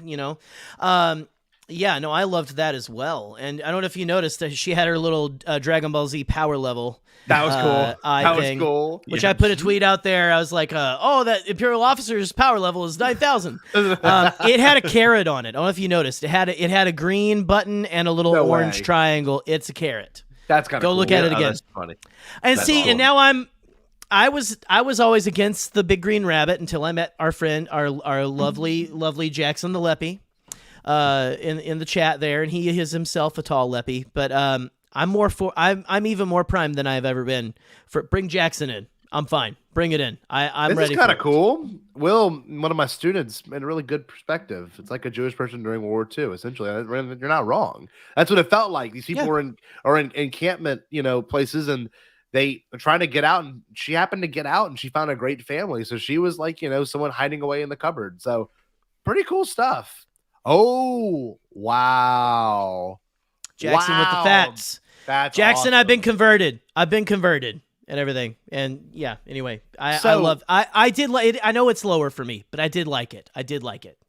Instead of going around and doing our list, I'm just gonna say an episode out loud, and you can tell me where it is on your list. So cool. I think this is also controversial. Toby, okay, for me it was number 5 because I like the story a lot. But I think Pete has a different opinion than I do. I have it as number 8, and okay, so it's I love the concept. I love it's probably the most the Force is nature sort of reinforcement story of them all, obviously, and dreams and who you want to be and all that. It was just a little bit too funky, a little bit too 70s 80s for me. Yeah, I can see that, and it did have Astro Boy vibes or Speed Racer vibes, or like it was kind of over the top. But I like the dreamer aspect of it. I will say this: if I was a lot younger, if I was a kid watching Toby, that would have been my favorite thing ever. And I'm not kidding. That would have been what I identified with the most. Where if it was a series in the 80s on Saturday morning cartoons, it would have been huge. I'm a little sad that it doesn't, because so TOB1 is number 6 on my list, actually, Scotty. Yeah, so we're close to Jerry. Mine's 5. I showed it to my kiddo. I showed it to Elle. Okay. I showed it to Elle today. And I was talking to Pete before. She's 4. I talked to Pete about it beforehand, and I said I showed her that one because that one was a little more kiddish, a little bit. Yeah, sure. It wasn't that. I mean, even the violence wasn't very graphic and stuff. But she loved it, and immediately after she goes, because this is how we play. She picks 2 random characters from anything, and she's one, I'm the other, or I'm a character and she's Eleanor. And she goes, "Hey, I'm Toby, you're Ariel, go." No lie. So it is. I will say, it is kid approved. It is Yes. very much kid approved, Sure. and she loved the whole. It's very. I thought it was very great for kids her age too, and I mean it's great for everyone. It's got that whole father. It's like a Pinocchio story is almost how it is. But the other thing, the father and a kid, right? And I think but the reason I think it was so low for me is for the same reason why I think the Ninth Jedi was so high for me was because it felt the absolute least Star Wars of all of them. There was no Star Wars vibe to it. Terraforming. Right. Yeah. Scotty, That's not Star Wars. what time do you have to get up tomorrow morning? That's gotta be a clip. That has got to be a clip because I love it. Scotty just 1 hour 15 and 16. But that's what it was. It was a story about terraforming. I'm finishing this whole bottle. The cap's not even on, and I'm just steady twisting it. It was a very I loved how it was very imaginative. It was here's this again. It's Pinocchio. It's this puppet who wants to be a real boy. It's a droid who wants to be a Jedi. And in the end, I almost again I don't. This is more of a legend. I think this would be a cool one to say it's a legend, but to have a droid who maybe is programmed to, and obviously his friend, it gets very anime where they join forces and form a Gundam with wings or something towards the end, which was kind of cool. But there was just something about it that it's so imaginative. It's so this droid wants to be a Jedi. I also love that I don't know if you noticed. I didn't notice until my second time through that the Jedi, the professor, had no arms. Oh, what? He had no arms at the beginning. Because if you notice, he's always in his chair, and it's got the robot arms coming out doing stuff for him. But then at the end, when he's one with the Force, and he talks to Toby that was very Star Wars Rebels, by the way. I felt very World Between Worlds. Felt very World Between Worlds to me. He has the hands in the Force and everything. Oh, that's pretty sick. Go back and watch it. It's very, very, very cool. That's why it's number 6. That's why it's a little higher than some of the others for me. So here's a way to make this story work in my head so that I will not dislike it as much as I did. It's not that I disliked it; it's just it was not one of my favorites. But unless I'm wrong, tell me if I'm wrong. I think you could look at this as a great story that the Jedi Masters taught the Padawans so that they would appreciate the quote unquote humanity of the droids, right? So they understood. Oh, I like that. That droids have dreams. Droids are deserve your respect. Here's the story of a young droid that wanted to be a Jedi, and okay. I love it. I can live with that. That'll make me dislike it less. So. Sure. And I get that. It's very imaginative. Like I said, it's very for a younger generation. But I love it as, like you're saying, Pete, as like as a fable. Mm-hmm. It is a fable. I didn't know this, Michael. Really, you brought this to our attention, and I know Jerry just did, but I did not notice that. That's why him using the Force to move something. I didn't notice it either. That is badass. He like when he uses the Force, you notice he moves his head a lot. Wow. And everything. He doesn't do the hand because now I'm going to be forced to watch this one again. Yeah. Yeah, I will watch that one again. But I'm going to watch it in Japanese. I'm not going to watch it in English. See, I'm going to do that too. And we need to do the Japanese. Yeah. I want to watch them in Japanese because I think the dialogue and the sound of the phrasing of the words will make a lot more sense in that context rather than how, you watch it with the normal dialogue, the American or English dialogue. Mm-hmm. Look at me. I'm pretty lit up, I'm not going to lie. With the my face is pretty red. Look how red my face is. All right, let's blast through the rest of these. Speaking of that, back to fleshel hair. I think the one that people seem to really crush on Twitter, and like we've talked about before, Twitter is a different landscape, but people really enjoying The Village Bride, which I did too. It's got a Studio Ghibli look to it, like a Spirited Away. It really is a beautiful story, but the idea behind it is kind of cool. The Force is this natural thing that connects all of us, and they have a different name for it. It's very Native American in that sense, and the fact that she has to like give up herself to go with the Empire, I guess you could say, or what they were pirates. It was like a band of raiders who was that Dash battle Rendars? droids. Was that Dash Rendars? It did look a lot like an out. It was a different style for sure. Cool, that's my favorite ship of the whole thing. Honestly, even more so than and we'll get to the twins, but even more so than the Gemini class Star Destroyer. I loved that whatever model Corellian freighter. Awesome. It had like the whole flap on the side too. Yeah. That came up. Oh man. Cool. And obviously was a droid control ship because you blow up the ship. The droid. That's right. So- which was And it great. did have was battle awesome. droids, which is great. That was a cool great too. callback. ATG3 was Yes, one of he them. was in there. Yes, he was definitely in Probably, there. yeah. That's where Pete got him. He got him in a garage sale after that. Right, The he- guys he who was an survived extra. the attack. Did anyone survive that I confrontation? don't think they did. I don't think they did. I love how stupid they were, though. They played to that really I will well. say- what? Yes. The Village Bride's my number 3. Oh, that's Okay. that's my number 6, so it's halfway for me. Pete, what about you? It's 5 for me. Okay, so it is in our in between. Yeah, Yeah. I can see that. I'll tell you why it's my number 3. It's because Please. I love the build up. The build-up is good. It's an entire build up. It's by the time you get to the end. This is the first one I think I actually was in tears on. Yeah. Because the very end, because you've got this girl who's going to she's going to give herself up for her grandfather, right? So her grandfather doesn't have to go. She's lost her family.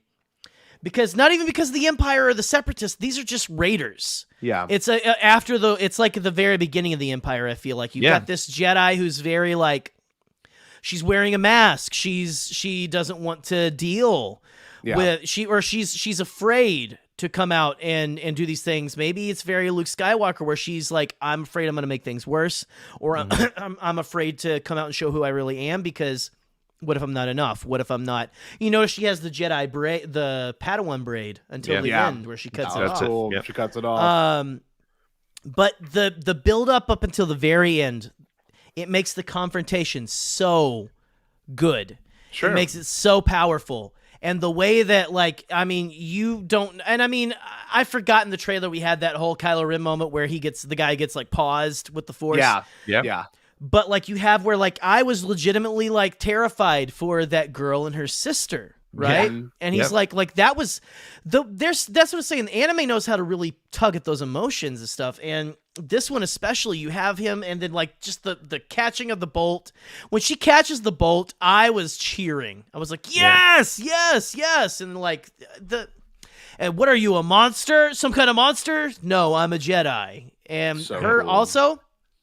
Her katana saber is one of the coolest katana sabers I think I've ever seen. And the way she like goes and like he's got the girl and the hand falls and then he falls. That was cool.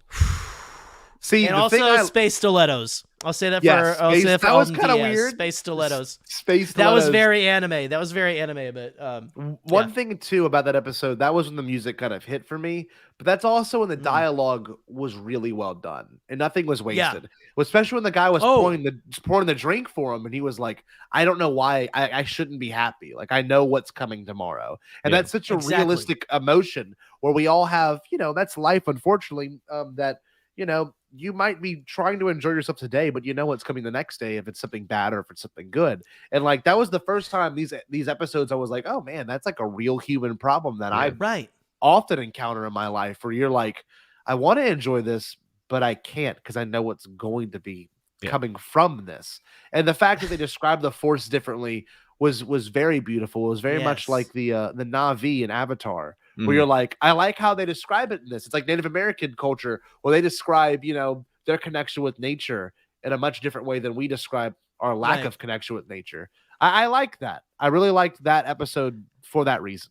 have either of you read and or listened to The Legend of Luke Skywalker that came out right before The Last Jedi? Yep. There was a lot of that where Luke's going out and they're like people in different planets who have a connection to it call it different refer things. to it as different things. Yep. So Yeah, that interesting. was very I cool. love it. Yep. But the way that the way they presented it in this, like you're saying, Scotty, the way that they're like, they're so connected with nature. And there's a line I forget that I loved where she's like, where she says, if you throw a rock, you can't change the course of the river by throwing a rock into it. Mm-hmm. But if you move with nature, you can benefit off of each other. You can work together. That's a very great Force very theme. great line, very great thesis statement of that. Of those guys are trying to throw a rock in the path. They're trying to change the course of the river by throwing a rock into it. Whereas she's like, what she said, may the Force be with whatever they call or something. Yeah. Or she says she praises what they call the Force, and then she says, "May the Force be with it." And then she goes after them. So just so much about it that's so powerful to me. So I love it. And also I love that dude used his helmet as a missile. That was really cool. That was cool. That was Yep. cool. He looked like Luke. He looked like old Luke too. I like That's that what parallel. I thought so Yeah, much. Luke. I thought he was a Jedi at first, but he seemed. Also, shout out to that dude you were talking about who was really sad at that moment where he's like, "This drink's not strong enough." Yeah. Yes. So one thing I need to feel that. mention, I feel him. because I think it speaks to Bombadcast the most, and unfortunately, it was my number 7, and I think for most of us, it probably wasn't the highest on our list because it didn't really involve the Force all that much, but it did involve the theme of found family very well, and the idea of music in Star Wars, which is something I've always been interested in seeing more fleshed out. The Tatooine Rhapsody. That was awesome. Boba Fett to more Morrison coming back. That was very Bombad. But it was also that like whole episode. the design of it was very much like cutesy anime. And you know what I did notice, which is pretty risque, but it was a Rhodian, so it wasn't as bad, was they threw in the slave costume, which you don't see often in Star Wars anymore. That's Well, it been was nice. the 3 from the special editions. I don't know if you've That watched them that was recently. surprising. That was I don't know surprising. if you watched them recently, but they have all 3 dancers from the special editions. I love that they use the like that's the Imperial era, obviously. That Jabba's now using the pod race arena, like he uses it, like, "Hey, come see an execution." Come Pretty on, cool. guys. Also a show, I guess. Yeah. Fine. I loved that Tamira Morrison was Boba Fett. in this. Badass. That Yeah. was Took a few that was so lines. good. You can tell that was one day of recording, maybe 1 hour. Yeah. Like, come and record this real He was in quick. the same All right, closet great. as David Harbour. Yes. Yes. That He one had- actually got me a little bit in the feels. It essentially whenever the Jedi character, the Jedi had the lead singer, when he's remembering back, like you see that scene at the beginning, but then it's played almost for like oh, I'm a singer. When they go back and it shows the Hutt actually reaching Yeah. out in friendship. That was a very Helping him. very Yeah. powerful scene. I thought I Yeah. liked that a lot. So I agree. Pete, where was that on your list? How did you feel about that one? For me, it was number 7, but it was a high 7. Like 8 and 9 were pretty low on my list, but 7 was yeah. I mean, I enjoyed it. To me, I actually thought we were going to get more stuff like that. Because I Me knew nothing about too. it. But it was I was bracing for that, you know? yeah. But it was fun. I mean, it was a good second episode because it was a little bit goofy. It was a little bit out there. But it was someone called the lineup of episodes like a good album. Yeah. Like the lineup of an album. Good point. So to me, it was just fun enough. It was just different enough, and it didn't. I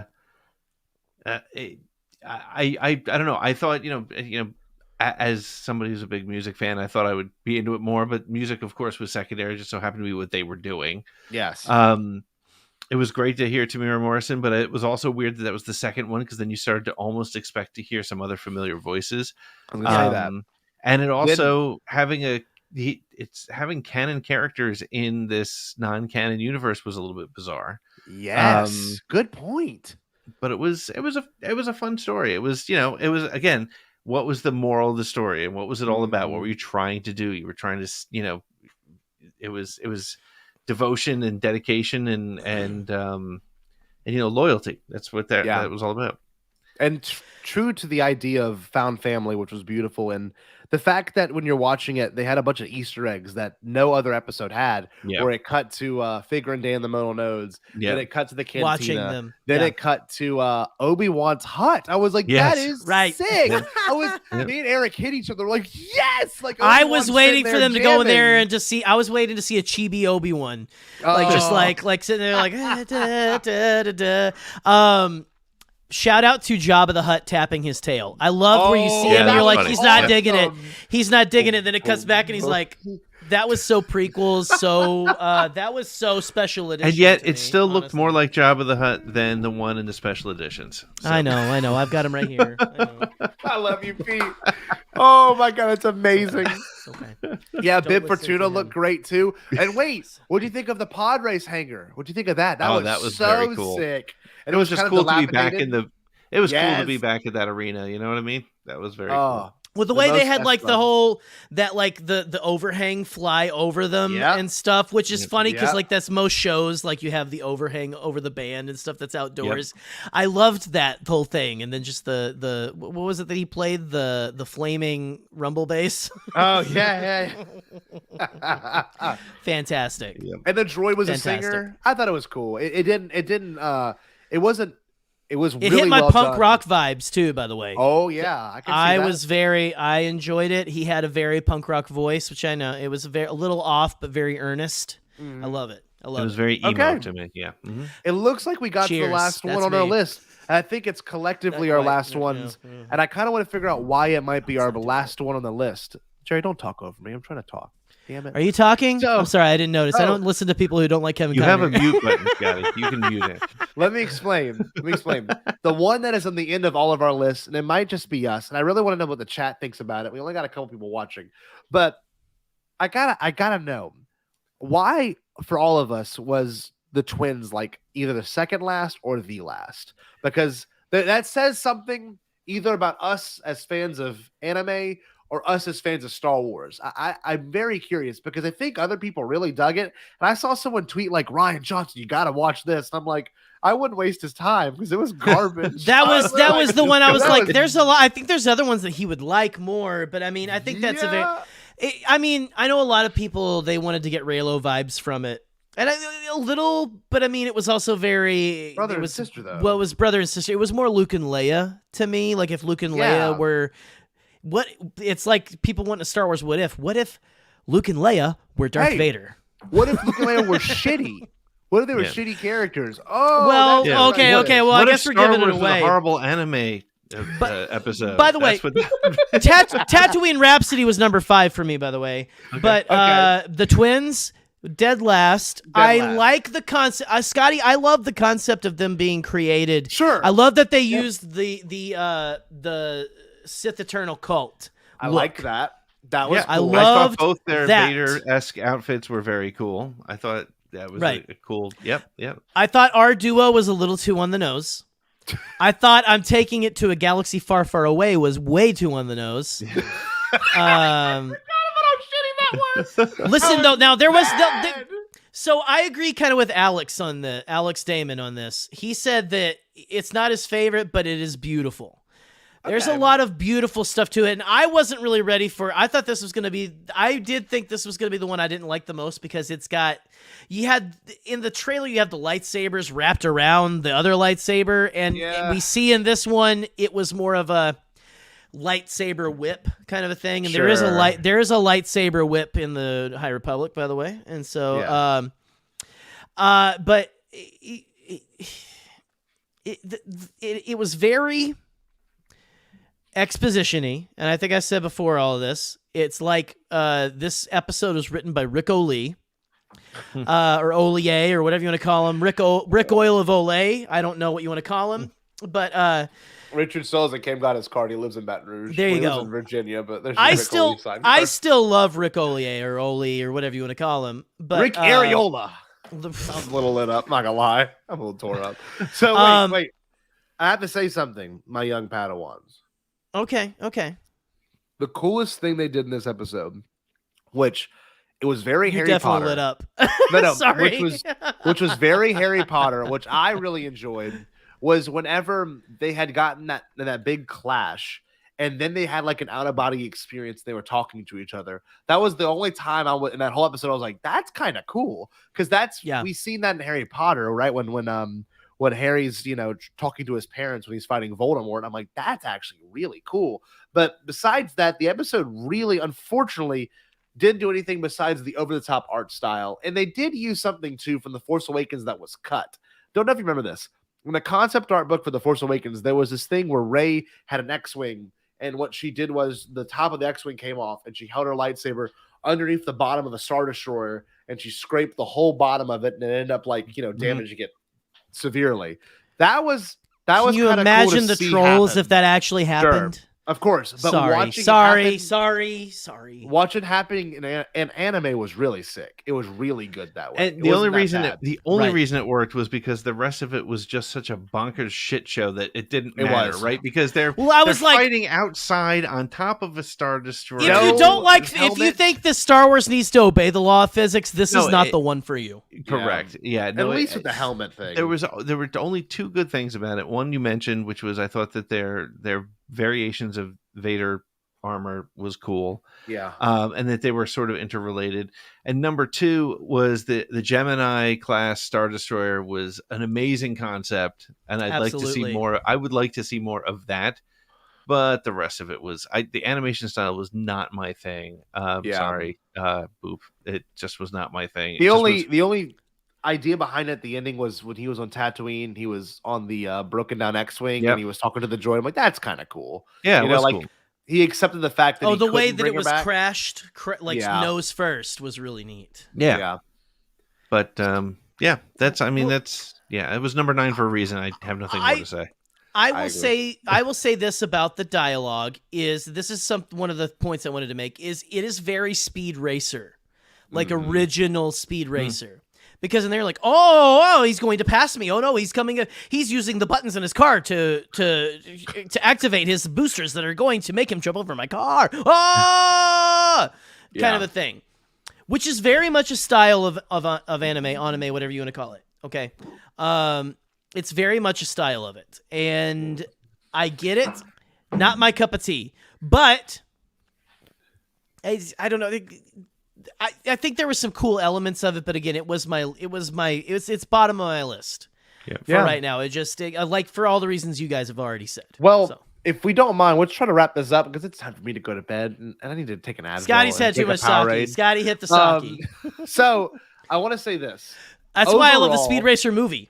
Sorry. Sure. Go on. Overall, I think this experience of watching Visions was really sick. And I'm glad they did it. I'm glad it wasn't I'm glad I didn't sit there the whole time and go, how does this fit in canon? You know, like we do with most of other things we watch. Right. It's one of the few times when you watch it, you can go, I can accept this for what it is because I'm not being driven crazy by the fact that it is not canon or that it is canon, whatever. Right. And you weren't creating theories and like, why? Your brain could let it. That's the few times you watch Star Wars and you can let your brain quiet down and go, let me take this for what it's worth. If I don't like it, if I do like it, I can only watch it once and we're fine. It doesn't have any bigger implications like we're so used to. So watching this in particular, it felt right. But I will side with Pete 100%. I want to have it be week to week. Or if they told these stories in live action, okay, I would have loved that for that reason. It might have been over the top, but give us stories that aren't canon in live action because I want to see interesting storytelling without being constrained to the canon idea of things. So let me throw a question out to wrap it, unless you also have things for each of us. If you could see any non-canon thing for the next project, what would you want to see? From Visions or just in general? No, just in general. So because Visions worked, right? And Visions worked great. Yep. Pete, that's really good. I saw the reason I asked was because I saw somebody say it on, I think it was on Twitter today. They said something like, let's see an anime version of the Dark Empire comic series. Oh wow. If they could do that, that would be sick. So like adapt EU. Yeah. Essentially. And make sure it's not canon. Just adapt it. And do it as anime. Yeah. Yep. Ooh. That could make a lot of people happy and or very, very mad. Yes. I think maybe more of the former, honestly. Like original storytelling? Yeah. I don't know. I think I think I would love to see more original stories. Like I want to see more of these continued, frankly. Yeah. I would like to see more of that. Yep. I just saw the Trioculus tweet. So I think that's the case. I think what we're gonna get is a season 2 of Visions or another thing where they maybe stray away from, the twins, or maybe they stray away from whatever things like the duel or whatever ones didn't have an open-ended story. The ones that did, though, the Ninth Jedi, that could be a whole nother sequel that can have another part. Absolutely. Lop and Ocho have another part of it. Give me a 2-hour Ronin. That would be great. Sure. Yeah, I mean, even Right? after I'm so excited for that novel, but like I'm sure you could keep going. Like a guy who's a Sith who's also hunting Sith. Like I want that story. I want that story so bad. Anyway, sorry. And it's nice to have that and not be stuck with the idea of who trained him, where's he from, what Yeah. time Right. period does he exist in. So if they gave us more of that in live action, it would be difficult because they don't want to spend the money and Right. have it not be worth the overall story. Yep. But I mean, I was very impressed with how well this was received, both in a fan way and maybe on a younger level. I mean, I got my students in here that actually enjoyed it too. So I don't know. That's my closing thoughts. I really dug it. I wish it would lasted longer. I wish we could have done an episode every week where we Yep. talked about the duel Right. or we talked about whatever. Because then maybe it wouldn't be such a harsh conversation. Because I agree. I think Yep. it would have been. I think it would have been both ways. I can see it both ways for me. I don't know. I Sure. don't want to. You know me. I don't want to take a side ever. So. yeah, But I will say for my closing words, I want a live action. I want Star Wars Visions, the next one, to just be about Han Solo building his dream house.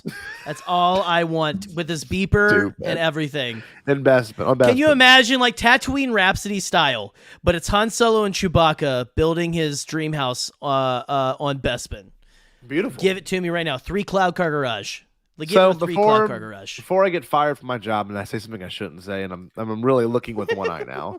Oh no, I need to say this, Pete, if you don't mind. You Yeah. always got a lot going on. I know you had a great podcast with Brian from Peekma. I listened to most of it today. What else do you got going on in your life that you can plug? Okay. Well, we have 2 interviews in the can. Oh, look at that! You used my. I love it. I feel like I'm home. Yeah. So over the So next week we strange. have Marie Wilson, who is the Dragon Con trivia champ, 2 years running, and then the week after we have Susie Bryan, who has some really fun. It was just a great conversation about Star Wars, and of course, every Saturday you're getting our Disturbances in the Force, which is 5 Love minutes it. Star Wars, no spin, no bullshit, no clickbait. awesome. Just here's the 5 minutes of what happened in Star Wars this week. What I would say is, if you're listening, when you check that out, share it with your friends. Share it with all your friends that you talk to that are getting all their BS stuff from Facebook My stepdad. and really crappy YouTube channels. Just share it. Say, listen to this so you know what's going on. Then you can make your opinion. Don't get the news and the opinion together. Get the news, then put your own opinion on it. Disturbances in the Yes. Force every Saturday, 5 minutes. We'll give you the galaxy. That's the rule there. That's beautiful. I love that, Jerry. If you don't mind plugging what Fantastic. you got going on, can you do that real You know, quick? I got Hyperfocus, but I'm also gonna make my pitch for let's get Lop from Lop and Ocho and Ronan from the Duel to have a wedding at Hologram Fun World. Let's do There we it. go. Let's do it. That is the project I want. I want it so bad. No, guys, check me out. Let's see. I got actually Bupenheim. Talking about her stepdad here is going to be my guest next week. Oh wow! For so it's going to be, and listen. Let's try to forget the whole "let's go as long as we possibly can," because I mean, if you unless Alden Diaz or someone like challenges you, not Yeah. that I don't want to talk to you forever, Boop, but the conversation could go for hours. But let's It just, could go 'cause- for hours 'cause- before you even get started. That's what I'm. do you thinking. see the comments and stuff? I posted and Alden was like, I'm just gonna tell Jerry straight up, just go to bed, man. It's cool. I got this, you know. But listen, that is fun. I want to do all the people who have gone the longest. That sounds really bad. Have like a tournament or something, or like a special where we have all of them on to talk and see how That's long like we a can relay. go. How long can we go? But listen, check me out, Hyperfocus. Check me out. I don't know if I can pitch this yet. I don't know if it's been said on Twitter, but you know what? I might possibly be hanging out on Force Connect tomorrow night. Oh, nice. So, you know, might be making my return. Jackson, don't yell at me. So, That Scotty. being said, so I have unfortunate news, not bad news, unfortunate news. So I Oh, will be out of no. I will be out of town next week. Pete knows why, but Jerry does not know why. And I Wait. will warn you. I will warn you yet again. I will 100% break the internet next Wednesday.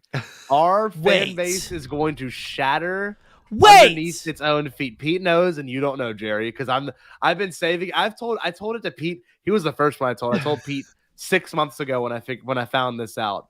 So Jerry, you're gonna sit in the dark for a little bit longer because it's gonna be worth it. Pete, is it gonna be worth it? Oh, it's totally gonna be worth it. 100% You're going to lose. I am starting to have conditions. Do I need to ask off of work? Like, what is going on? No. Okay. You I'll will work receive- as I will shill for Bezos as scheduled. Then, okay, fine. I will say Bombad Gaming, unfortunately, next Wednesday, and I think the following Wednesday, I'm gonna be. Me too, Nick.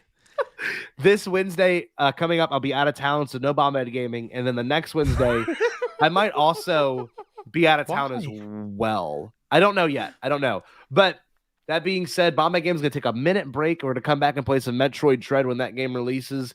And as always, every Thursday, you've got the Bombadcast. Us. Next week's going to be fun. I'm seeing Venom next week, which I'm very excited for. Oh. And then immediately after, I believe we're talking about... Are we talking Bond? We are talking Bond with Nick We're talking Milky and maybe Bond Pete. If he wants to come back on. I gotta watch. I gotta watch but some 007. So we're talking 007, getting ready for the release of No Time to Die. Yep. Which, you know, so if you're thinking about dying before next Thursday, no, it's No Time to Die. Don't do it. Stick with us for a little bit longer.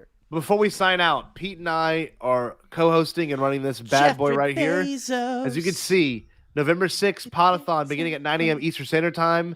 Podathon 2021. It is benefiting Make-A-Wish. We've got a ton of content creators that are going to be joining us.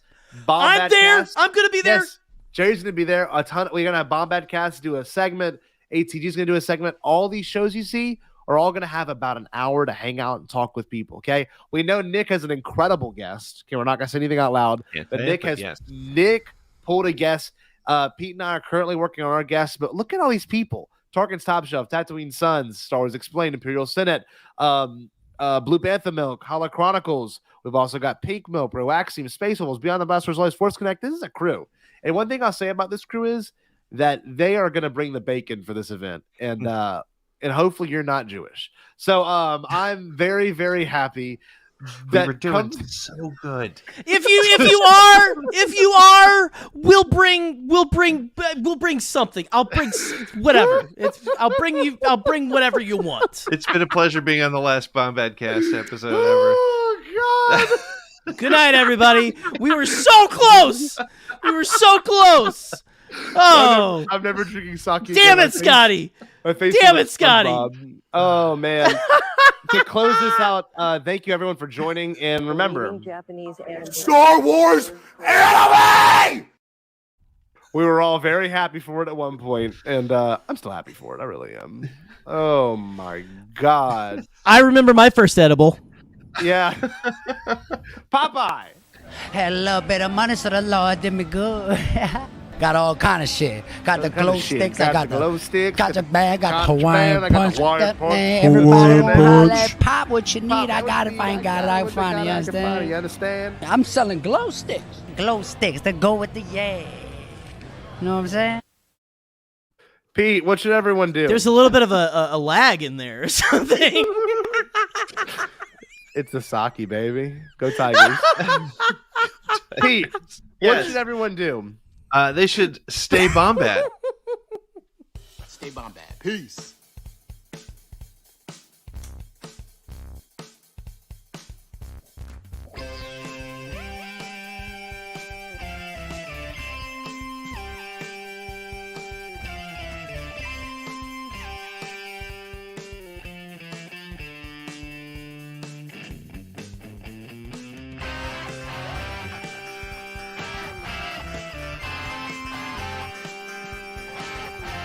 Saki Scotty will return for Star Wars Visions Season 2.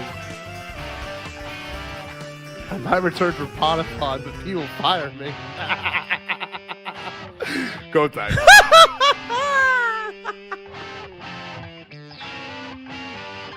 Look who's showing up late. Shut up, Saki Scotty.